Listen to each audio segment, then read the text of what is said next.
सदर मुमलिकत आसिफ अली जरदारी ने घरेलू तशद्दुद समेत 7 कवानीन की मंजूरी दे दी है, जिसके बाद बीवी पर तशद्दुद, ये जरा सुनिए, गौर से सुनिए, बीवी पर तशद्दुद, उसे घूरना, तलाक या दूसरी शादी की धमकी देने पर सजा का कानून नाफिज हो गया है।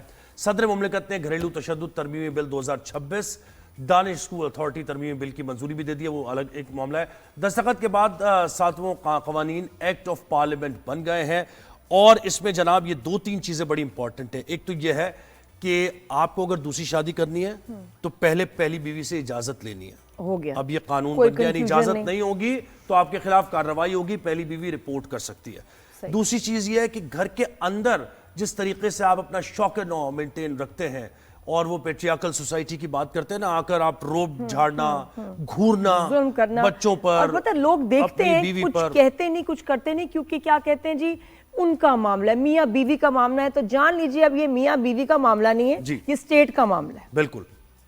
डोमेस्टिक वायलेंस एक्ट 2026 का इतलाक बीवी, बच्चों, घर के बुजुर्ग, इसके साथ साथ लेपालक जो और ट्रांसजेंडर और घर में एक साथ रहने वाले अफराद पर। ट्रांसजेंडर वाली बात भी मुझे बहुत अच्छी लगी कि ये उनके साथ बड़ी ज्यादती होती थी भाई, ऐसे मारना, उनकी रेप्स करना, उनको ह्यूमिलिएट करना, अब ये हर तरह से ऑफेंस है। बैरिस्टर वकास अब्रेज साहब ने ज्वाइन किया।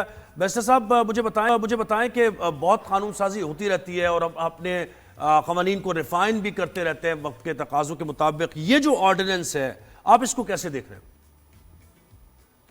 देखिए जी, ये ऑर्डिनेंस जो लाया गया, आई थिंक इसने पाकिस्तान के अंदर जो डोमेस्टिक वायलेंस है उसकी केस बांधा है। और ये जो ऑर्डिनेंस लाया गया है इसके बाद जो कि ये अब एक्ट बन चुका है, इसे गुज़िश्ता रोज 2 रोज कबल जो है पार्लियामेंट ऑफ पाकिस्तान ने जॉइंट सिटिंग में अप्रूव कर लिया और उसके बाद प्रेसिडेंट ऑफ पाकिस्तान ने भी इस पर दस्तखत कर दी। No, it has become the law in Pakistan.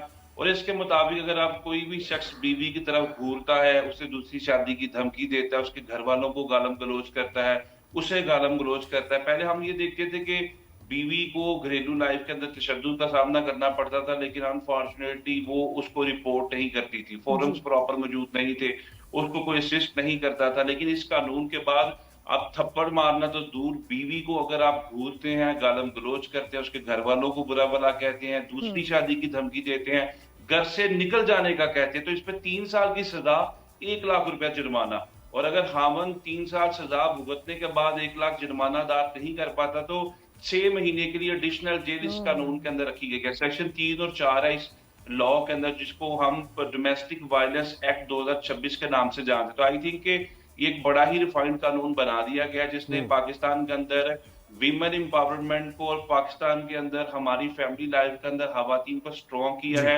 Strengthen किया है। रेप हम ये देखते थे, बहुत सारे केसेस ऐसे रिपोर्ट होते थे कि जिसमें खवातीन के नाउन खींच दिए जाते थे, ससुराल में उनके चेहरों के ऊपर तेजाब फेंक बहुत केसेस आए लास्ट ईयर, बहुत खौफनाक केसेस थे ऐसे इसके, ये डोमेस्टिक अब्यूज के। लेकिन वकास ये बताएं, शिकायतें तो बहुत आएंगी भी, ये इसका प्रोसेस क्या होगा कि फोन करे जिसके ऊपर जुल्म हो रहा है, औरत या बच्चे जो भी फोन करें, फिर उनको आगे कहाँ जाएं, किधर रिपोर्ट करें, पूरा प्रोसेस क्या होगा?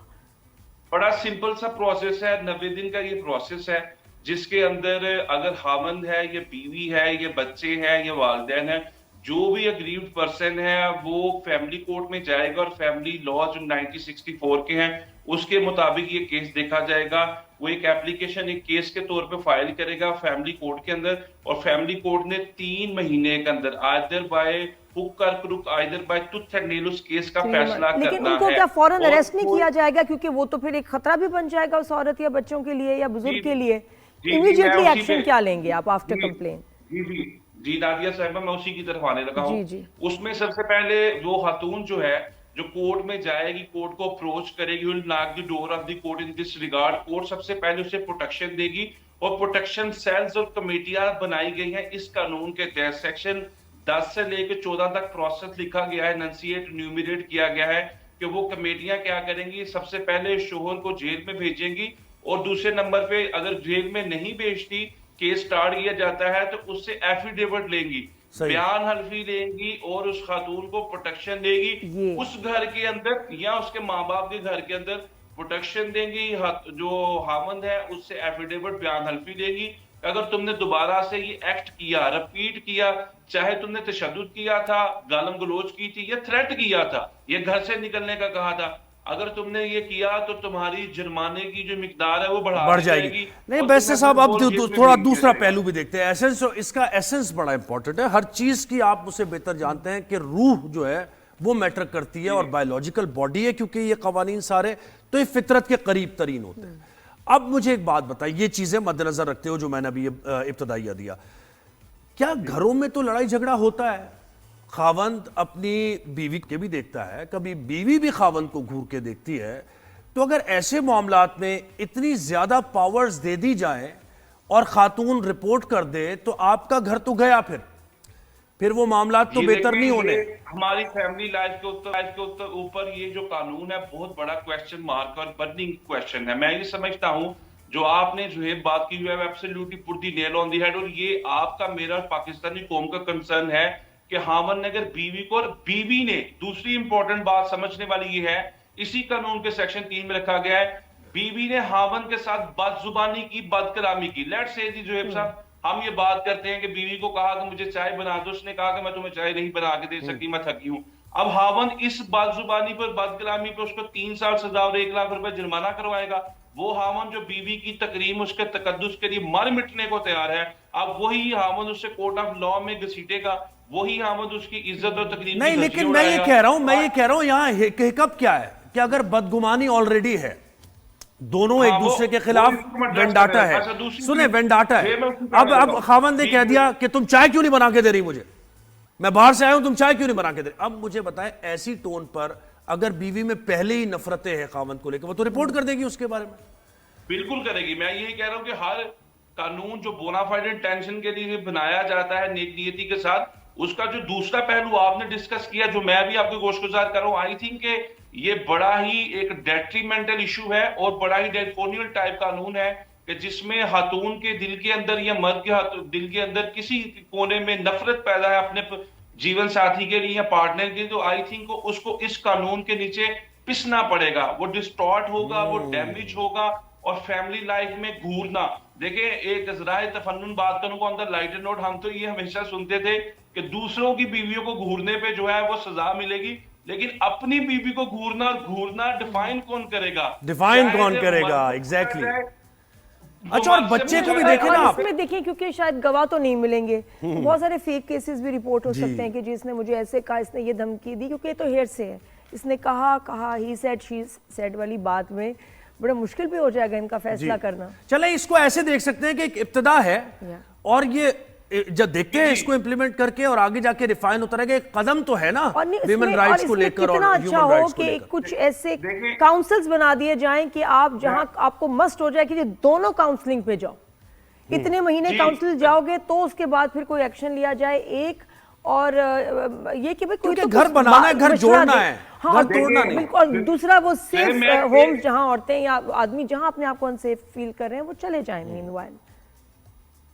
जी, मैं एक बात आपके गोशगुजार करूंगा लास्ट ही, कि रानी साहबा जो आपने बात की, इस कानून के तहत एविडेंस प्रोड्यूस करना बड़ा मुश्किल है। क्या मियां बीवी जो एक कमरे के अंदर झगड़ा करेंगे, वो अपने सास और ससुर को वो खातून बुलाएगी कि हम झगड़ा करने लगे हैं या आपका बेटा मुझे बैठ के घूरने लगा है, आप यहाँ पे आए एविडेंस शहादत के लिए, टेस्टिमनी के लिए आपने कोर्ट ऑफ लॉ में पेश होना है, या वो बीवी झगड़ा करते हुए अपने हामन की वीडियो बनाएगी और उसे इलेक्ट्रिक एविडेंस के तौर पे कोर्ट ऑफ लॉ में प्रोड्यूस करेगी। ये बर्निंग इश्यूज हैं। जो आपने कहा कि इब्तिदा तो कर दी गई, सजा देना या ना देना ये तो बात की बात है, लेकिन एलिमेंट ऑफ डेटरेंस क्रिएट कर दिया गया। अगर तुमने ये किया तो कानून मौजूद है, लिहाजा एक एलिमेंट ऑफ डेटरेंस क्रिएट कर दिया गया कि अकल करा अगर बीवी या मर्द फैमिली लाइफ के। लेकिन एक बात मुझे बैरिस्टर साहब, एक और चीज मुझे बताइएगा, दूसरी शादी को लेकर बड़ा एक इशू है ये, आपको पता है इस्लामी नजरियाती काउंसिल, इस्लामी कवानीन क्या कहते हैं, तो कहीं ना कहीं ये डायकोटमी नहीं आ रही, बिल्कुल बैकलैश भी आएगा, एतराजात भी। ये देखें, नहीं, मैं दो चीजें आपको आपके नॉलेज में लाना चाहूंगा, जरूर आपके नॉलेज में पहले से भी होंगी। 1961 का जो फैमिली मुस्लिम ऑर्डिनेंस है, उसके सेक्शन 6 के अंदर पहले से ये कानून मौजूद है कि अगर मर्द पहली बीवी की इजाजत के बगैर दूसरी शादी करता है तो 6 महीने से 1 साल की सजा उसको दी जाएगी और जुर्माना भी किया जाएगा। 2018 में लाहौर हाई कोर्ट ने इस पे जजमेंट दे दी और उसके बाद हर वो खाविन जो बीवी की मर्जी के बगैर, उसकी इजाजतनामा लिए बगैर, यूनियन काउंसिल में उस इजाजतनामे को सबमिट किए बगैर दूसरी शादी करेगा, उसके लिए 6 महीने सजा है। ये लाहौर हाई कोर्ट का 2018 का फैसला भी मौजूद है। मैं तो बड़ी, मुझे तो अच्छा लग रहा है, लॉ भी मौजूद है। अब इस कानून के अंदर उस हवाले से औरत को थ्रेट अगर किया जाता है, अगर आप दूसरी शादी कर लेते हैं इजाजत के बगैर 6 महीने की सजा, लेकिन इस कानून के अंदर यह है कि आप थ्रेट करते हैं कि मैं करने लगा हूं तुम्हारी मर्जी के बगैर, या उसे आप इमोशनल अब्यूज करते हैं तो 3 साल की इन-लॉज भी तो फिर अड़ जाते हैं ना, एनू तलाक दे, तो उनके लिए भी जरा थोड़ा से खौफ और एक डर हो, जो तलाकें करवाती हैं जबरदस्ती या करवाते हैं ससुर सास, जो भी बड़े इंपॉर्टेंट एलिमेंट है जी कि हमारे यहाँ तो पंजाब के अंदर जो आपने बात की कि इन्नू भी तलाक दे तो उन्नू भी तलाक दे, तो ये करें, ये अब उन ससुरालियों के केस भी बांधा जाएगा और ये कानून दीवारें वेरी गुड। बैरिस्टर साहब, ये अब मुझे अब इस डिस्कशन जो हमारी इससे लग रहा है कि जरा तशनगी रह गई है हमारी, इसमें हमने मजीद इस ऑर्डिनेंस पे बात करनी है हर पहलू को लेकर, और यकीनन आपने भी इस बहस में जाहिर है आपको भी ये हुआ होगा, सीधे सीधे सवालात होते होंगे आपसे और शोज में, लेकिन हमने जरा इन डेप्थ बात कर ली। आपको पता है लास्ट ईयर इतने खौफनाक क्राइम, बहुत शुक्रिया आपने बैरिस्टर साहब वक्त दिया।